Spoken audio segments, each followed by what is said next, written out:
فیض کا دریا بہے اور علم کی موجیں اٹھیں، حکمتیں جاری ہوں یہاں سے آبشاروں کی طرح۔ السلام علیکم پیارے ناظرین، آپ بھی بخوبی جانتے ہیں کہ آج پوری دنیا اسلام اور مسلمانوں کے خلاف سازشیں رچ رہی ہے۔ What is happening to Muslims in India, it is also obvious to everyone۔ یہاں پر یہ لوگ چاہتے ہیں کہ نئی نسل کے دل دماغ میں نفرتیں بھر دی جائیں اور تاریخ کے صفحات پر ملک کی آزادی کی خاطر جو مسلمانوں کی عظیم قربانیاں ہیں انہیں بھی مٹا دیا جائے، وجہ کہ مسلمانوں کی تاریخ ہی مٹا دی جائے۔ اور آپ اس بات کو دیکھ بھی رہے ہیں کہ جگہ جگہ بڑے بڑے شہروں کا نام بدلا گیا اور یہ سلسلہ ابھی بھی جاری ہے۔ But the Deobandis and Wahhabis are still spreading hatred and misconceptions among the new generations by false allegations against Ahlus Sunnah wal Jama'ah, particularly Imam Ahmad Raza Khan۔ ایک پروپیگنڈا ان کا تو یہ رہا کہ علماء اہل سنت اور خاص اعلیٰ حضرت تحریک خلافت کے سخت مخالف رہے تھے۔ But I categorically exposed their allegations and disclosed the truth۔ Description میں لنک دی گئی ہے، وہاں سے جا کر کے آپ پوری ویڈیو دیکھ کر کے اس بات کا اندازہ لگا سکتے ہیں کہ یہ وہابی اور دیوبندی الزام تراشی اور فالس ایلیگیشنز میں کتنے ایکسپرٹ ہوتے ہیں۔ اب جیسے جیسے یوم آزادی قریب آ رہا ہے، اب لوگوں کے درمیان یہ بات مشہور کر رہے ہیں کہ علماء اہل سنت، اعلیٰ حضرت، یہ جو انگریز نواز تھے، یہ تھے، وہ تھے، جبکہ حقیقت یہ ہے کہ جو کچھ ان کے اکابرین نے، ان کے بزرگوں نے کیا، انگریزوں کے ساتھ مل کر جو گل کھلائے اور مسلمانوں کے حق میں جو غداریاں کی اور ان کے پیشانی پر جو غداری کا دھبا لگا، ان پر پردہ ڈالنے کے لیے یہ اپنے اوپر سے سارے الزامات اٹھا کر کسی اور کے سر ڈال رہے ہیں۔ ایسا میں نہیں کہہ رہا ہوں کہ یہ ان پر یہ الزامات ہیں، غداری کے الزامات ہیں، انگریز نوازی کا الزام ہے اور وہ انگریزوں کے حامی تھے، متبعین تھے، ان کی رعایا تھے، یہ میں نہیں کہہ رہا ہوں، بلکہ خود انہی کے مکتب فکر کے محققین اور مصنفین نے اپنی کتابوں میں جا بجا ان ساری چیزوں کو لکھا ہے۔ اور ہاں، کوئی ایک کتاب ہوتی تو پھر سے وہ الزام ڈال سکتے تھے اور بچنے کی کوشش کر سکتے تھے کہ یہ تو علماء اہل سنت نے لکھ کر کے ہمارے جانب منسوب کر دیا ہے۔ میں نے مسلسل 12 سے 15 دن اس پر تحقیق کی، ریسرچ کیا، تو مجھے چند کتابیں ملی جہاں پر یہ ساری چیزیں موجود ہیں، جہاں پر ان کے کارناموں، ان کی کرتوتوں کا تذکرہ موجود ہے۔ فار ایگزامپل تذکرۃ الرشید، اسے عاشق الہ میریٹی نے تصنیف کی اور یہ سہارنپور سے چھپی۔ مکالمۃ الصدرین یعنی دیوبندیوں کی دو تنظیم، جمعیت علماء اسلام اور جمعیت علماء ہند، ان دونوں تنظیموں کے دونوں صدر کے درمیان آپس میں گفتگو ہوئی، مکالمہ ہوا، اسے کتابی شکل دیا گیا اور پھر دارالارشاد دیوبند ضلع سہارنپور سے یہ کتاب چھپی۔ ترجمان وہابیہ، یہ غیر مقلد وہابی کے بہت بڑے عالم نواب صدیق حسن خان بھوپالی نے تصنیف کی،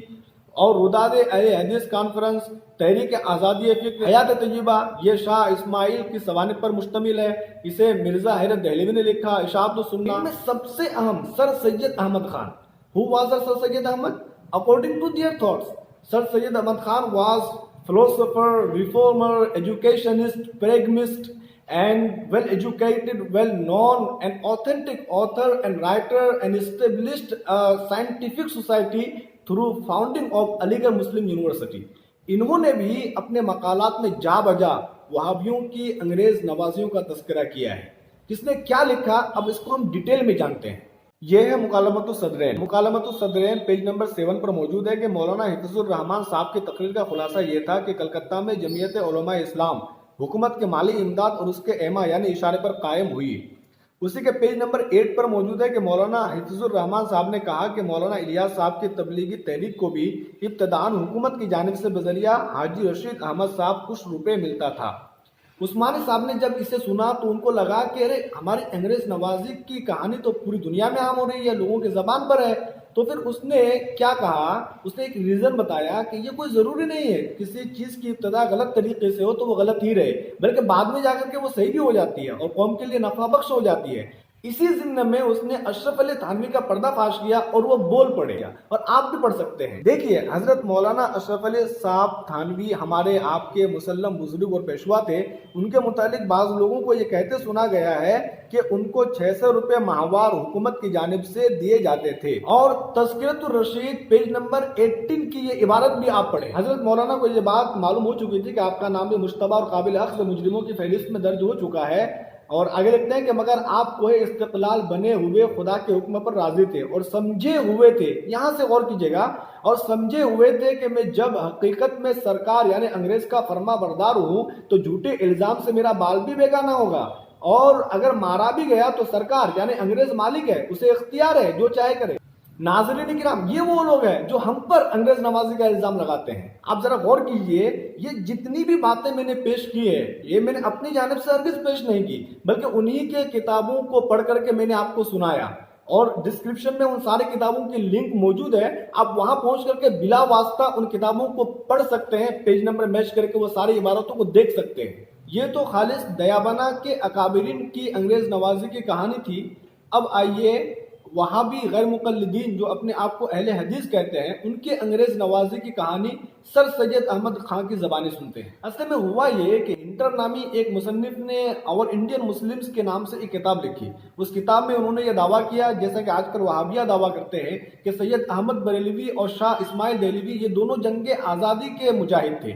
تو چونکہ سر سید احمد خان بالکل قریب کے زمانے کے تھے، تو انہوں نے اس حقیقت کو اچھی طرح اپنے مقالات میں اپنی کتابوں میں اجاگر کیا اور یہ واضح کیا سید احمد بریلوی یا شاہ اسماعیل دہلوی یہ دونوں جنگ آزادی کے مجاہد نہ تھے، بلکہ یہ سکھوں کے خلاف ان کی جنگ تھی۔ سکھوں کے ہاتھوں اور پٹھانوں کے ہاتھوں یہ دونوں مارے گئے۔ تو سر سید احمد خان نے اپنے مقالے میں کیا کیا لکھا، میں چند نمونے آپ کی خدمت میں پیش کرتا ہوں، اور آپ ڈسکرپشن میں دیے گئے لنک کے ذریعے سے آپ ڈائریکٹ اس کتاب کو ریختہ ویب سائٹ میں جو ہے پڑھ سکتے ہیں۔ مقالات سر سید حصہ نہم پیج نمبر 142 میں موجود ہے۔ ایک مرتبہ وہ یعنی اسماعیل دہلوی کلکتہ میں سکھوں پر جہاد کرنے کا وعظ فرما رہے تھے۔ اثناء وعظ میں کسی شخص نے ان سے دریافت کیا کہ تم انگریزوں پر جہاد کرنے کا وعظ کیوں نہیں کہتے، وہ بھی تو کافر ہے۔ اس کے جواب میں مولوی محمد اسماعیل صاحب نے فرمایا کہ انگریزوں کے عہد میں مسلمانوں کو کچھ اذیت نہیں ہوتی، اور چونکہ ہم انگریزوں کی رعایا ہے اس لیے ہم پر اپنے مذہب کی روح سے یہ بات فرض ہے کہ انگریزوں پر جہاد کرنے میں ہم کبھی شریک نہ ہوں۔ پیج نمبر 146 میں لکھتے ہیں کہ میری رائے میں یہ بات بہت کھلی ہوئی ہے کہ ان میں سے کوئی آدمی انگریزی گورنمنٹ پر حملہ کرنے کے واسطے ہرگز نہیں گیا تھا اور نہ ان سے یہ کام لیا گیا۔ اور پیج نمبر 148 میں لکھتے ہیں کہ یہ بات بخوبی یاد رکھنی چاہیے کہ یہ وہابی اپنے مذہب میں بڑے پکے اور نہایت سچے ہوتے ہیں، وہ اپنے اصول سے کسی حال میں منحرف نہیں ہوتے، اور جن دو شخصوں کی نسبت میں یہ لکھ رہا ہوں وہ اپنے بال بچوں اور مال و اسباب کو گورنمنٹ انگریز کی حفاظت میں چھوڑ گئے تھے، اور ان کے مذہب میں اپنے بال بچوں کے محافظوں پر حملہ کرنا نہایت ممنوع ہے۔ اس لحاظ سے اگر وہ انگریزوں سے لڑائی لڑتے اور لڑائی میں مارے جاتے تو وہ جنت کی خوشبو اور شہادت کے درجے سے محروم ہو جاتے، بلکہ اپنے مذہب میں گنہگار خیال کیے جاتے۔ اور پیج نمبر 150 میں لکھتے ہیں پس ان لوگوں کی نسبت یہ خیال کرنا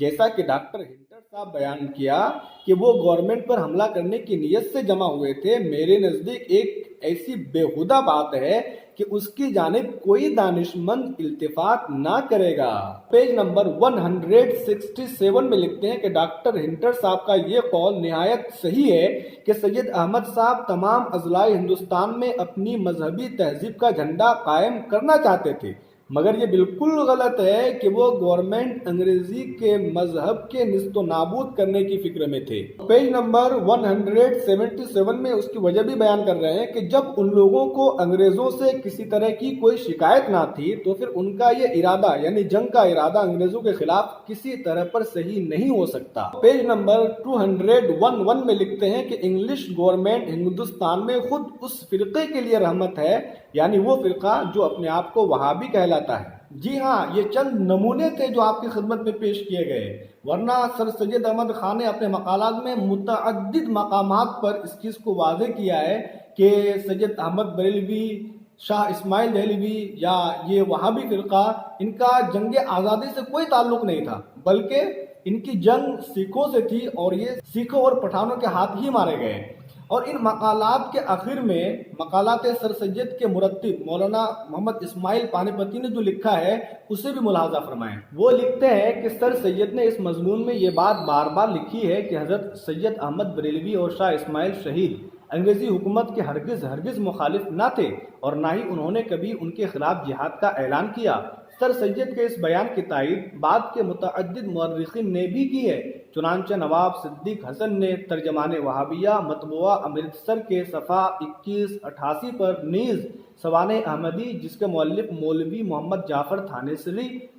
میں 20 مقامات پر، اسی طرح حضرت شاہ اسماعیل شہید کی سوانح موسوم بھی حیات طیبہ کے صفحات 159، 292، 294 پر بھی اسی خیال کو پیش کیا گیا ہے، مگر حال میں بعض اصحاب نے ان حقائق کے برخلاف یہ لکھنا شروع کر دیا ہے کہ حضرت سید احمد بریلوی اور حضرت شاہ اسماعیل کا اصل مقصد انگریزوں کے خلاف جہاد تھا، لیکن ظاہر ہے کہ ایسے حضرات کا یہ بیان واقعات کے مطابق نہیں اور نہ اس دعوے کا کوئی واضح ثبوت موجود ہے۔ پیارے ناظرین کرام، یہ تھی دیابنا اور وہابیہ کی انگریز نوازی کی کہانی، خود انہی کی زبانی۔